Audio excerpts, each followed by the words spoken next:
what causes you to second guess a business when you're evaluating it? Ooh, I love that question. Yeah. So there can be a number of different reasons. It can stem from something as simple as even the business owner themselves seem to have questionable motives, or something that, like, a gut feeling of things going on. That's more of an internal thing where, I'll question and pry, where certain answers just don't make sense. And I try to question and pry, because at the end of the day, buyers are very smart. You're not going to trick anyone into giving you millions of dollars. And so the truth eventually comes out. That's true. My role as a broker is to find that truth.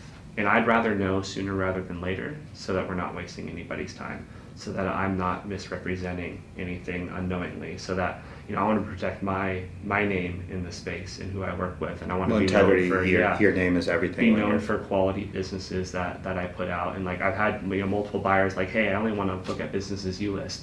I'm like, I appreciate the compliments, but like, don't limit yourself to me, because I can only, I'm only one person. I can only do so much. Like, there's other good listings out there. I promise you, there's other good businesses. But from that standpoint, like, I find that really important, that, okay, cool, they trust the quality of the work being put out. And so, I think I like to be transparent and clear, and if there are issues, bring them to the surface, because at the end of the day, they're going to pop up. And even like you were saying earlier with like the financials, oh, you don't have those financials, so potentially opens up to negotiation conversations in diligence. I try to actively prevent that as much as possible. Like, so I try to predict and foresee like what the roadblocks are, where potential renegotiation type conversations might pop up.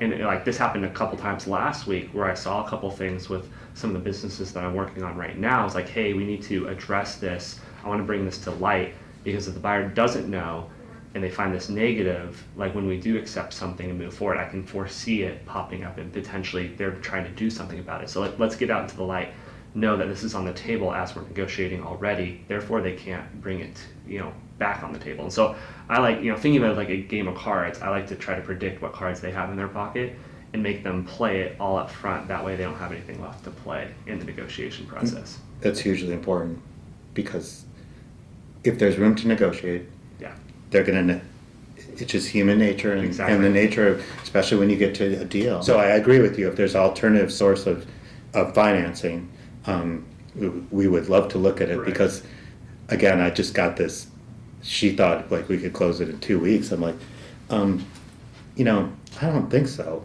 But I'm not the one around to say no, but I think, we don't even know who the SBA lender is. Right. So like, how, and we don't have a list or anything, and it does. But I think, every deal has its own. It does, yeah.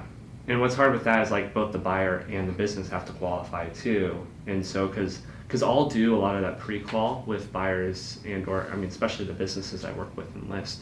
And when I do have one that doesn't qualify, I'll put it in my materials that it doesn't qualify, and I'll put the reasons why. But I always get multiple questions on why it won't qualify, or hey, can my banker check this out?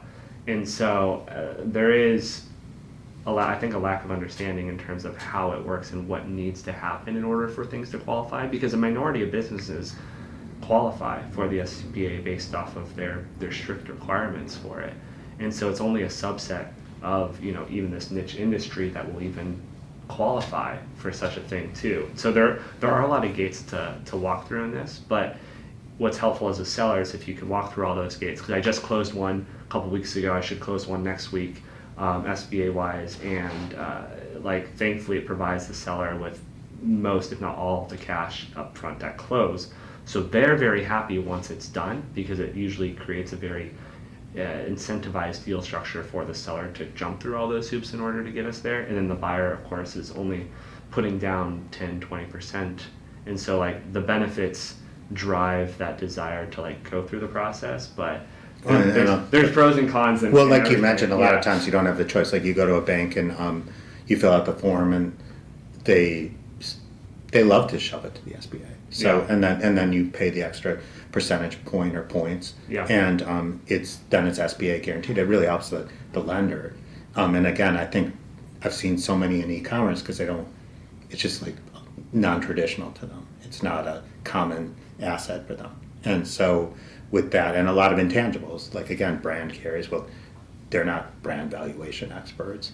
The financials are not it's an inventory business, I guess, but you have, where's the goods coming from? All that stuff is like, oh, this is not very traditional, and shove it to the SBA and hope the SBA will pick it up. And Right. so, and so that becomes a huge issue.